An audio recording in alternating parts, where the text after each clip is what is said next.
हर हर महादेव दोस्तों, कैसे हैं आप सब। हमारी आज की कहानी है सांवली बहू। आपसे विनती है कि कहानी को अंत तक ज़रूर देखें और अगर आपको कहानी पसंद आए तो उसे लाइक, शेयर और चैनल को सब्सक्राइब भी ज़रूर कीजिए। तो चलिए कहानी शुरू करते हैं। रात के खाने के बाद राहुल की माँ अपने कमरे में सोने चली गई। तारा रसोई में खाने के जूठे बर्तन साफ कर रही थी। उसके पीछे रसोई घर के दरवाजे पर खड़े राहुल ने पूछा, एक कप कॉफ़ी मिलेगी क्या? जी, तारा बस इतना ही कह पाई। अपने ही कमरे में कॉफ़ी ले जाते हुए आज तारा के कदम ही नहीं उठ पा रहे थे।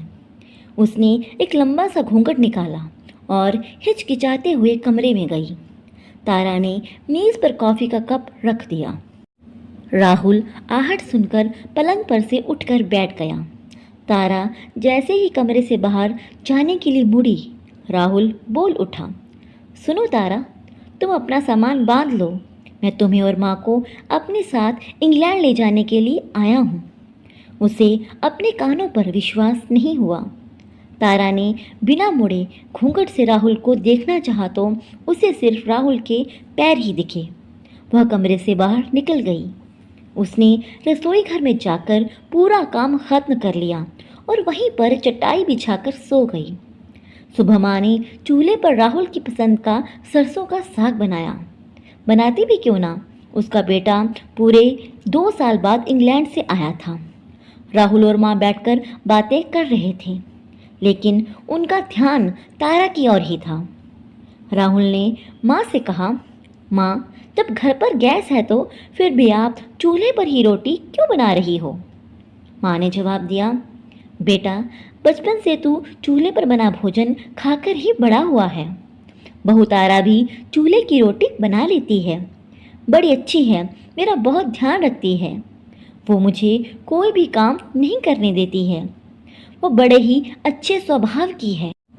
माँ तवे पर मक्की की रोटी पलटते हुए अपनी बहू को दुआ दे रही थी और बोल रही थी कि ऐसी बहू भगवान सबको दे। सास बस बहू की तारीफ किए जा रही थी। राहुल ने देखा कि तारा बरामदे में खिली हुई धूप में गीले कपड़े सूखने के लिए फैला रही थी। उस समय भी उसने घूंघट निकाल रखा था। उसे याद आया कि कल शाम जब वह बिना किसी को बताए घर आ गया तो उस समय तारा माँ के साथ बरामदे में गेहूं बीन रही थी। तारा ने राहुल को देखते ही घूंघट कर लिया था और अंदर चली गई थी। यह देखकर माँ हंसते हुए बोली, राहुल, लगता है तारा तुझे पहचान नहीं पाई।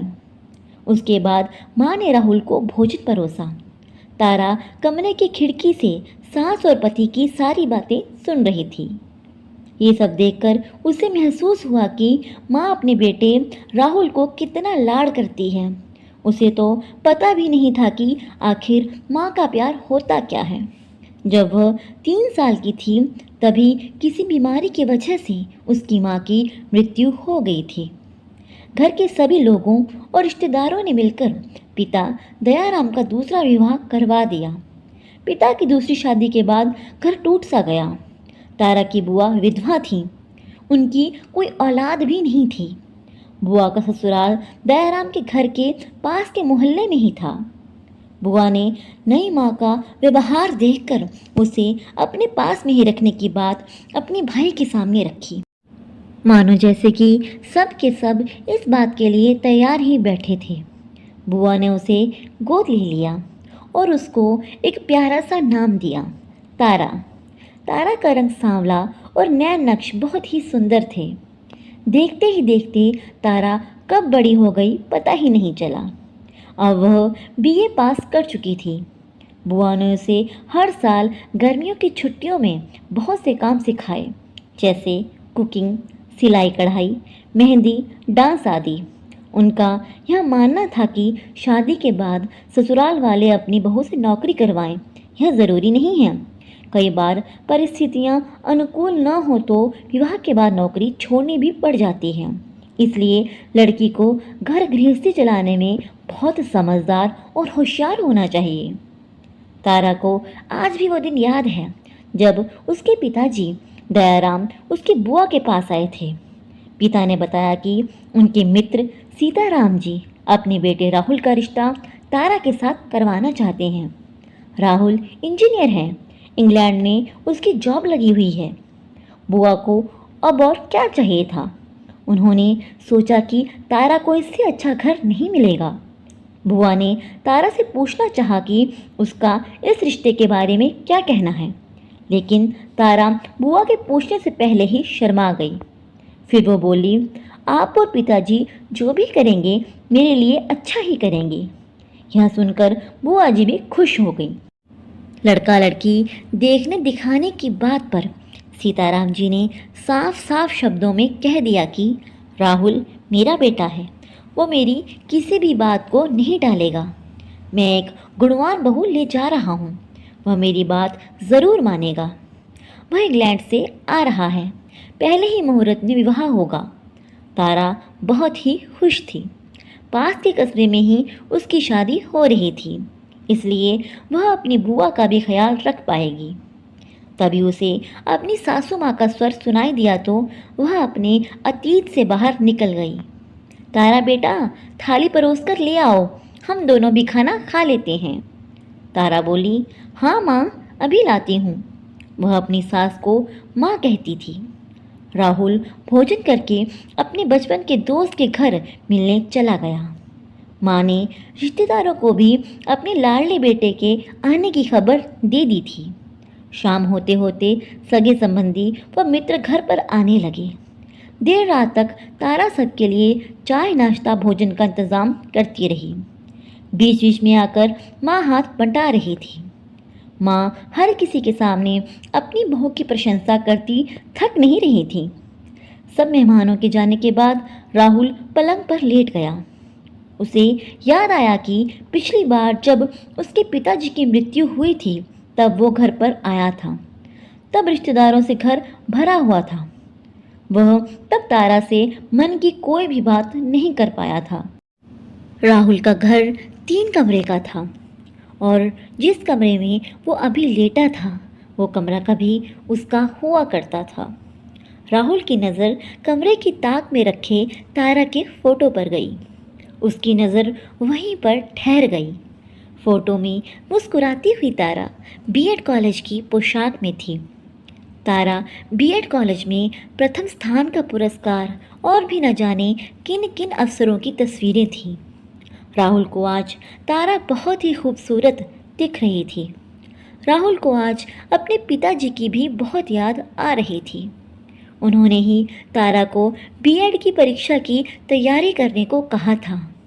ये सोचते हुए पिता की याद में राहुल की आंखों में आंसू आ गए। पिताजी ने ही उसे खत लिखकर तारा के बीएड के चयन का समाचार दिया था।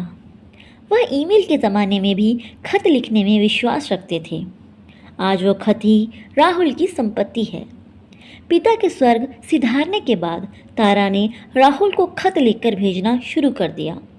राहुल को आज भी वो दिन याद है जब मधु ने पत्र में लिखा था कि वह माँ जी के कहने पर खत लिख रही है। तारा द्वारा अंग्रेजी में लिखे खत को राहुल देखता ही रह गया। राहुल को बिल्कुल भी उम्मीद नहीं थी कि तारा इतनी अच्छी तरह से अंग्रेज़ी भाषा जानती है। तब से राहुल की आंखों में तारा की सूरत बस गई। राहुल तारा से मिलने को बेताब हो रहा था। जैसे जैसे तारा के पास जाने का ख्याल आता त्यों त्यों एक प्रश्न सिर उठाने लगता कि क्या तारा उसे माफ़ भी करेगी या नहीं। ये सब सोचते सोचते कब राहुल नींद के आगोश में चला गया उसे पता ही नहीं चला। उधर रसोई घर में चटाई पर लेटी तारा की आंखों से नींद कोसों दूर थी। तारा को अपनी शादी के समय की एक बात याद आई जब वो दुल्हन बनकर इस घर में आई थी। यहाँ गुजारी गई जीवन की पहली रात नागिन की तरह आज भी उसे डसती है। उस रात घूंघट की आड़ में उसने देखा कि राहुल कमरे में आ चुके हैं। तारा ने पलंग से उठकर राहुल के पैर छुए। राहुल ने अपने पैर पीछे करते हुए कहा, अरे अरे ऐसा मत करो। आज की दुनिया में महिला और पुरुष सब समान हैं। सबको भगवान ने ही बनाया है। अपने पति के मुंह से ऐसी बातें सुनकर तारा को बहुत अच्छा लगा। तभी राहुल ने तारा का घूंघट हटाया। तारा ने नज़रें झुका रखी थीं। तारा अपने पति के मुख से कुछ और शब्द सुनने की प्रतीक्षा कर रही थी, लेकिन राहुल तो सदमे में ही चला गया। वो घूरकर तारा को देख रहा था। वो दूर पड़ी कुर्सी पर जा बैठा। तारा यह देखकर घबरा गई। उसे समझ नहीं आ रहा था कि अचानक राहुल को क्या हो गया। कुछ पल इंतजार के बाद तारा ने नज़र उठाकर देखा कि राहुल सूटकेस में जल्दी जल्दी अपने कपड़े और बाकी सामान डाल रहा था। तारा का मन भर आया। उसकी आंखों से आंसू बहने लगे। क्या करे और क्या ना करे, उसे कुछ भी पता नहीं चल रहा था। वह कुछ कहती इससे पहले ही राहुल सूटकेस लेकर कमरे से निकल गया।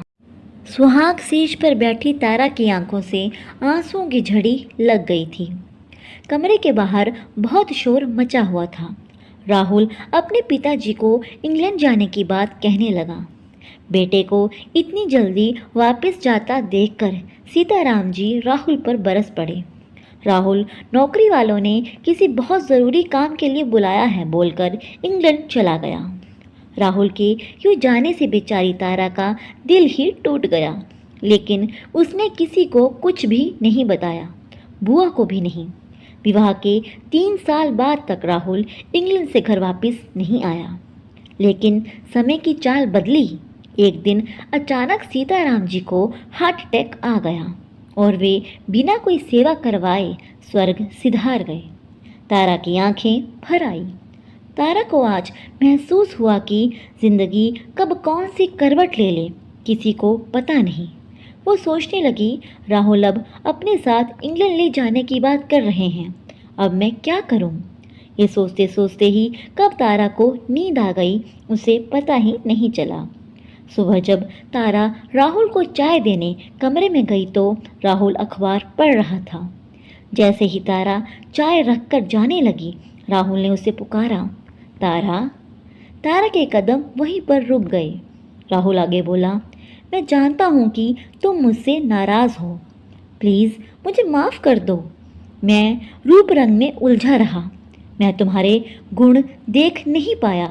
ये कहते कहते राहुल भावुक हो गया। तारा जब सुबह का भूला शाम को लौट आए तो तारा राहुल को रोकते हुए बोली, बस बस, ये आप क्या कह रहे हैं? ये कहते हुए तारा की आंखों से आंसू बहने लगे। तारा राहुल से बोली, मैं तो कभी भी आपसे नाराज़ नहीं थी। कहते हुए तारा राहुल के गले लग गई। राहुल भी अपने आंसुओं को रोक नहीं पाया। कुछ दिनों के बाद राहुल अपनी माँ और पत्नी तारा को लेकर इंग्लैंड चला गया। आज जाते समय तारा के सांवले चेहरे पर एक अजीब सी चमक थी, जिसे देखकर राहुल खुशी से फूला नहीं समा रहा था।